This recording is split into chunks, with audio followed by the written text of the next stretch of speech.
thinking, can't you just eat the fruit and vegetables? Why juice? Well, have a look at just how many vegetables it takes to make one juice. I don't care how hungry I am. I don't think I could eat this 4 times a day. So, by juicing, I'm supercharging my nutrient intake. Hey, ça serait donc bien épouvantable de manger tout ça. Oui, Seigneur. Faudrait le mâcher en plus. Cru en plus, puis ça, tu manges du kale de même direct avec la grosse crotte de kale. C'est ça. Non, mais encore une fois, la loi du moindre effort, tu sais. Pourquoi donc tu te donnerais tout le trouble de manger ça, cuisiner? Mais c'est qu'effectivement, on ne serait pas capable de manger autant de légumes dans une journée. Là. C'est vrai que ça serait difficile. Pourquoi? Parce qu'il faut que tu les mâches puis il faut tout ça. Ouais, mais on n'a pas besoin de manger non. tous ces légumes-là dans une journée. Ça. C'est surtout ça qui est dérangeant. Là. Ça, c'est le documentaire qui, moi, c'est avec ça que je me suis fait blaster le plus souvent, là, comme par les gens qui sont vraiment pro-jus, là, en disant « T'écouteras ce documentaire-là! » Moi, je l'ai vu, le documentaire, puis en tout cas, on pourra en parler après, là, mais moi, c'est probablement une des affaires les plus décourageantes que j'ai vues. Là. So juice fasting, you're still eating something. You're drinking nutrients, particularly a lot of micronutrients that are coming from fruits and vegetables. And because it's a liquid, it's more rapidly absorbed. So it's a quick, easy way of giving your body a very potent source of healthy nutrients. Ben, Je pense que vous devriez avoir honte de dire des choses comme ça. OK. Premièrement, nutritionniste, ce n'est pas un terme qui est réservé aux États-Unis. OK? Donc, nutritionniste, c'est pas nutritionniste ici au Québec. Bon. C'est pas un terme qui est réservé, donc ça veut dire que n'importe qui peut s'appeler nutritionniste. Donc, pensez pas que des nutritionnistes ici ou des diététistes au Québec diraient que, effectivement, qu'on va absorber plus de nutriments. En tout cas, j'ose Es-tu espérer, sûr là. de ça? Non. On a l'avantage d'être dans un ordre professionnel qui, techniquement, devrait nous empêcher de dire ce genre de discours-là. OK? Ah oui? Oui. Bref. On passe au prochain extrait. Non, attends, on va jaser de ça ensemble. Mais il y avait des maladies aussi, là, ça disait... Hey, les hémorroïdes. Mais non. Ouais, exact. Non, mais les reins, tu sais, à un moment donné, là, c'est sérieux. Ouais. Ça revient un peu à ce qu'on disait tantôt, tu sais, l'affaire d'ananas, Puis, l'affaire de... on dirait, je sais pas, je voyais les gens dans le bar à jus, puis je me disais, qu'est-ce qu'ils font comme... C'est quoi leur mode de vie à ces gens-là? Tu sais, comme, c'est quoi le reste de leurs habitudes de vie? Est-ce que, tu sais, justement, ils rentrent là, puis ils se disent, bon, ben moi, ma job est faite, j'ai pris mon truc cleansing, je sais pas quoi. Fait que le reste de ma journée, je peux un peu faire n'importe quoi, tu sais. En tout cas, je serais curieuse de voir leurs habitudes de vie. Ouais. Puis tu sais, je pense... Attends, mais juste 2 secondes, c'est que dans le fond, il t'a dit quelque chose qui est super important dans le sens que, tu sais, cette personne-là a l'air d'être un expert, on peut se questionner si elle est un expert ou pas. Ceci étant dit, il y en a un paquet, là, des professionnels de la santé aussi qui disent des affaires qui n'ont aucun bon sens, là. Tu sais, je veux dire, regardez Dr. Oz aux États-Unis, par exemple, tu sais, fait que ça, c'est très difficile pour le public parce que quand tu as un professionnel de la santé qui commence à prendre des débarques, là, tu sais, des dérapes solides, après, comment est-ce que tu fais, toi, pour dire « Ouais, mais lui, il est dans le champ, puis pas moi », tu sais? Là, ça a l'air d'être un combat de crédibilité, tu sais. Ça, c'est un phénomène qui est... Je sais pas si on peut dire que c'est un phénomène nouveau parce que ça a probablement tout le temps existé, mais on est confronté à ça, tu sais. Il y en a des nutritionnistes douteux, j'en connais pas personnellement, mais comme moi, il y en a dans ma profession, il y en a dans la profession médicale. Fait que quelqu'un va dire, oui, mais le docteur tel, il a sa propre diète, puis il en donne des cures de jus. Là, tu dis quoi après ça, tu sais? Found out that food can be divided into 2 camps, micronutrient and macronutrient. Micronutrient foods are vegetables, fruits, nuts, seeds and beans. Macronutrient food is everything else. Wow! OK, hey, lui, J'ai tout compris. hey, lui, son bac laisse faire, tu sais. C'est comme Je me souviens deux pas à quel phrases. point que c'était si pire que ça. Hey, je vais aller écouter ça. That's it, c'est mon prochain vidéo. Mais je pense que comme là, j'écoute, je comprends qu'est-ce qu'il veut dire. C'est que quand il dit ça, puis je dis pas que c'est la bonne chose, là, mais c'est que Je vais refaire mes yeux.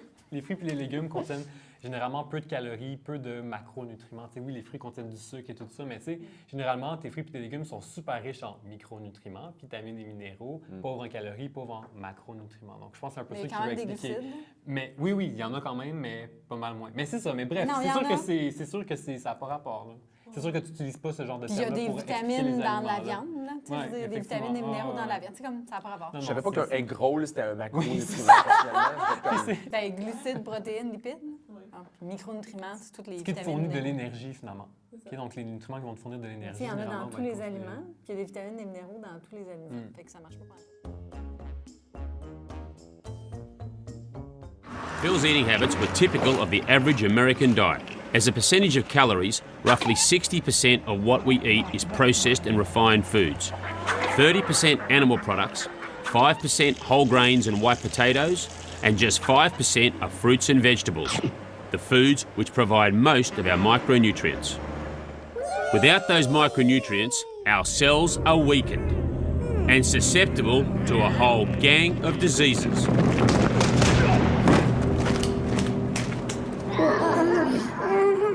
But Phil has turned that around. He's taken his fruit and veg intake from 5% up to the maximum 100%. Fruits and vegetables are the delivery system that brings the sun's energy to our cells, giving them the micronutrients they need. The micronutrients not only nourish the cells, they also clean and remove the waste and help them resist all those diseases. And that's why what you eat is so important. Ah, j'adore tellement cet extrait-là. Puis oui, ça m'a servi d'inspiration en passant parce Ben- que c'est super bien fait. Ouais. C'est de la bullshit, par contre, là, mais c'est bien fait. Non, Visuellement. mais c'est le fun. C'est comme il était une fois la vie. Là. Oui, Moi, j'aime ça, les totalement. cartoons. Totalement. Mais Vraiment. comme... non! Tu sais, comme... Ça, c'est juste tellement de court-circuit partout, là. Ça n'a juste pas C'est ça. rapport. C'est qu'il prend des concepts et après, il les explique de mal, ce qui fait qu'on ne comprend pas vraiment. Puis là, ce qu'il dit, c'est que tu peux manger 100% de fruits et légumes, puis ça va nourrir tes cellules. Mais ça, c'est intéressant parce que ce qui nourrit tes cellules, c'est les macronutriments. C'est ce qui te fournit l'énergie. C'est ça qui va te nourrir tes vitamines, tes minéraux. Ils Ça a comme participent d'autres à plein fonctions, ouais. de réactions, mais c'est pas ça qui nourrit tes cellules en tant que tel, qui te donne ton énergie. Ouais. En tout cas. Puis il y a une stratégie ici qui est vraiment utilisée fréquemment, c'est que tu pars avec quelque chose de vrai. Tu sais, fait qu'ils montrent la diète nord-américaine qui est C'est franchement vrai qu'il est tout croche. horrible. Ouais. Tu sais. Fait que là, on est comme crime. Il a raison là-dessus. Puis là, une fois que tu as dit ça, puis que tu as le monde de ton bord, ben là, dis un paquet d'affaires qui plaisent à l'esprit, puis là, ben, tu es déjà on board. Ben, c'est souvent de même. Tu sais, ça part souvent d'une affaire vraie, puis là, après, tu arrives avec la cochonnerie. Puis là, ça, c'est un super bel exemple. Comme... Puis en plus, c'est imagé, tu sais. Fait que là, c'est super facile à comprendre. Oui, totalement. Tu sais.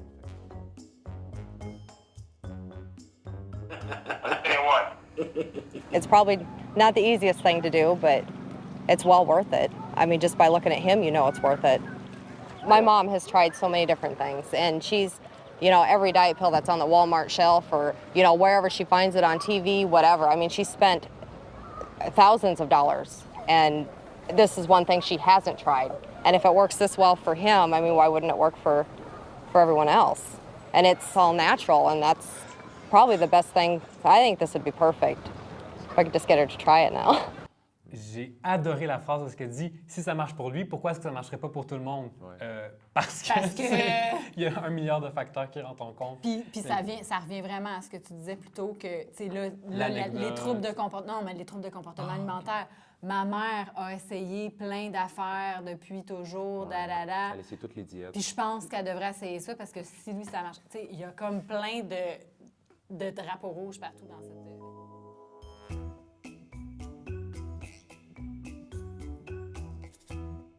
Whenever I feel like I've gone off the rails, I generally turn to a reboot. What's a reboot? It's a set period of time whereby I'm only going to consume fruits and vegetables. You can eat or juice them, or do both.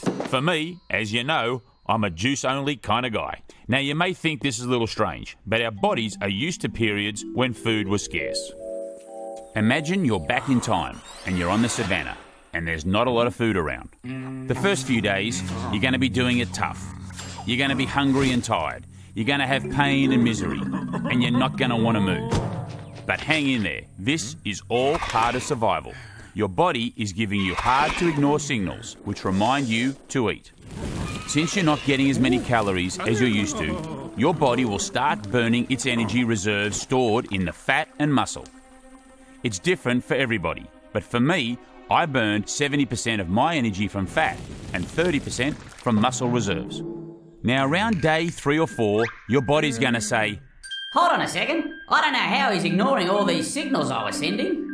You see, making you tired and angry wasn't working. So it's time for Plan B. Let's call this survival mode. First, the body will switch off hunger because that hasn't been helping. Then you'll experience better focus, better hearing, better eyesight, a better sense of smell, and lots of energy. All the things you need to find food.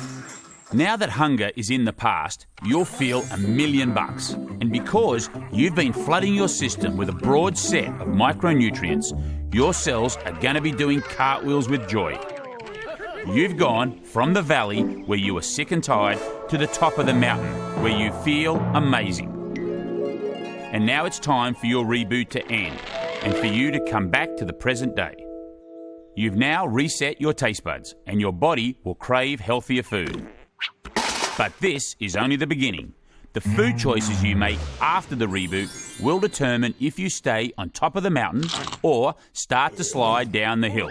And the good news is there's always another reboot to get you back on top. Fait que tu rentres dans ton cycle de restriction puis de désinhibition. Fait que c'est vraiment ça. Mais en fait, c'est comme s'ils poussaient les gens dans un trouble de comportement alimentaire. Puis c'est ça.